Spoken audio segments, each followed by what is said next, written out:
Revenue ఇప్పుడున్న YouTubers అందరికంటే reviews ఇచ్చే అందరికంటే మీకే ఎక్కువ రెవెన్యూ వస్తుంది. అండ్ అందరూ మీ రివ్యూస్ ఎక్కువ మంది చూస్తున్నారు మిగతా వాళ్ళతో కంపేర్ చేసి వ్యూవర్షిప్ పరంగా కానీ మిగతా అంతా ఇదన్నిటికీ రీజన్ ఏంటి? బిగ్ బాస్కి వెళ్ళి రావడమా? అంతే బ్రో, అది మెయిన్ రీజన్ అయ్యి ఉండొచ్చు. కానీ అంతకుముందు కూడా నాకు ఎక్కువ పోయాయి బాగానే. బిగ్ బాస్కి వెళ్ళి రావడం వల్ల ఫ్యామిలీ ఆడియన్స్ కనెక్ట్ ఇంకొంచెం వస్తున్నాయి. దాంతోపాటు ఏంటంటే బ్రో, నాది నెల్లూరు స్లాంగ్ కొంచెం జనాన్ని కనెక్ట్ చేస్తేమో అనుకుంటా. దాంతోపాటుగా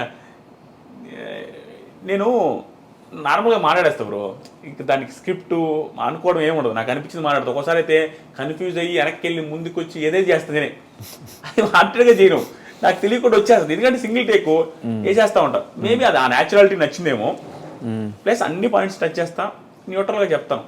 ఒకరినే చెప్పను, ఒకరినే ఇదేం కాకుండా మోస్ట్లీ నేను నాకు తెలిసిన వాళ్ళు పోయినా కూడా నేను పాజిటివ్ చెప్పాలని నెగిటివ్ చెప్పాలని ఏముండదు. నాకు అనిపించింది చెప్పేస్తాను జెన్యున్గా.